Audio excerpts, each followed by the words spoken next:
నెల్లూరు జిల్లా టీడీపీలో బీసీ రగడ కొనసాగుతోంది. ఒక్క సీట్ అయినా బీసీలకు ఇవ్వాలని పట్టుబడుతున్నారు. ఉదయగిరి కావలిలో ఏదో ఒకటి కేటాయించాలని డిమాండ్ వినిపిస్తోంది. ఇప్పటికే కావలి టికెట్ కావ్య కృష్ణారెడ్డికి ఖరారైనట్టుగా టాక్ వినిపిస్తోంది.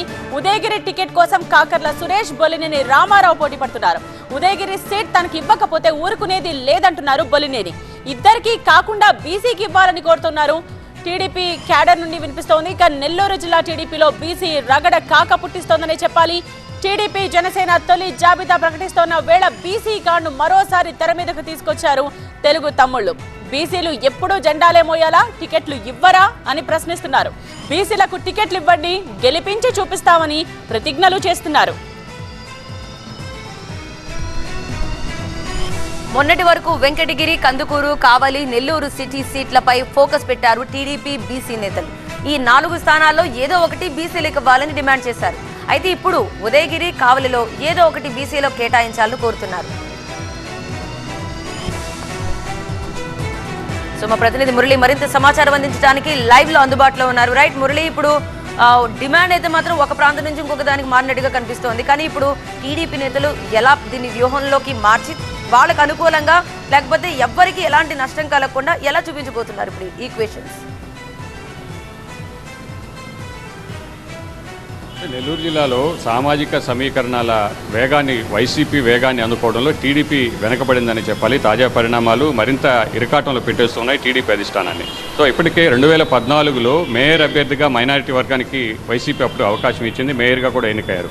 ఆ తర్వాత మళ్ళీ మరొకసారి నెల్లూరు సిటీ నుంచి ఇప్పుడు మైనారిటీ వర్గానికి ఇవ్వడంతో పాటుగా బీసీ సామాజిక వర్గానికి, యాదవ సామాజిక వర్గానికి సంబంధించినటువంటి అరవింద యాదవ్ను కందుకూరు నుంచి అక్కడ బలమైనటువంటి రెడ్డి సామాజిక వర్గం నేతలు ఇప్పుడు ఉన్నటువంటి స్థానంలో బీసీ వర్గానికి అవకాశం ఇవ్వడంతో టీడీపీపై బీసీ నుంచి ఒత్తిడి అనేది పెరుగుతూ వస్తోంది. ఇప్పటి వరకు కూడా మొత్తం ఈ ఉమ్మడి జిల్లా కావచ్చు, అలాగే కొత్తగా ఏర్పడినటువంటి జిల్లాలో 8 నియోజకవర్గాలు ఉంటే 8 కూడా జనరల్ స్థానాలే. సో ఇక్కడ ఒక్క అభ్యర్థికి కూడా టీడీపీ అవకాశం ఇవ్వకపోవడంపై వ్యతిరేకత వ్యక్తమవుతోంది. బీసీ వర్గాల నుంచి డిమాండ్లు కూడా పెరుగుతూ వస్తున్నటువంటి నేపథ్యంలో ఉదయగిరికి ఖచ్చితంగా బీసీ అభ్యర్థిని ఇవ్వాలన్నటువంటి డిమాండ్ ఒకవైపు, ఇప్పటికే ఉదయగిరిలో తలెత్తినటువంటి ఇద్దరి మధ్య పోరు.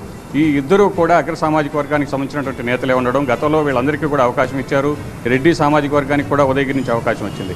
అయితే ముందుగా కావలి నుంచి డిమాండ్ అనేది ఎక్కువగా వినిపించింది. పసుపులేటి సుధాకర్, బీజేపీ నుంచి బయటకు వచ్చినటువంటి పసుపులేటి సుధాకర్ టీడీపీ కావలి సీటుపై ఆశలు పెట్టుకున్నారు, ప్రయత్నాలు కూడా చేశారు, తనకే వస్తుందని నమ్మకంగా ఉన్నారు. అయితే అక్కడ కావ్య కృష్ణారెడ్డికి టీడీపీ నుంచి అవకాశం ఇవ్వడంతో ఆయన మనస్తాపంతో బయటకు వచ్చి బీసీ గర్జన పెట్టారు. భారీగా జన సమీకరణ చేశారు. ఈసారి ఇండిపెండెంట్గా పోటీ చేసేందుకు కూడా సిద్ధమవుతున్నట్టు స్వయంగా ఆయనే ప్రకటించినటువంటి పరిస్థితి కూడా ఉంది. ఇక కావలిలో అవకాశం లేకపోతే కనీసం ఉదయగిరి నుంచి అన్నా ఇవ్వాలని బీసీ వర్గాల నుంచి డిమాండ్ ఎక్కువ అవుతుంది. ఇక్కడ ఉన్నటువంటి కాకర్ల సురేష్, అలాగే బొలినేని రామారావు, ఈ ఇద్దరిని ఒప్పించడం, ఏ ఒక్కరికి ఇచ్చినా కూడా మరొకరిని మెప్పించడం కష్టం. కాబట్టి ఇక్కడ బీసీ వర్గానికి ఇస్తే జిల్లాలో వైసీపీతో సమానంగా బీసీకి న్యాయం చేసినట్టు అవుతుంది. బీసీ ఓటర్లు తమ నుంచి దూరం కాకుండా ఉండేటువంటి అవకాశం ఉన్నటువంటి అభిప్రాయం అయితే మెజారిటీ టీడీపీ నేతల్లో ఉంది.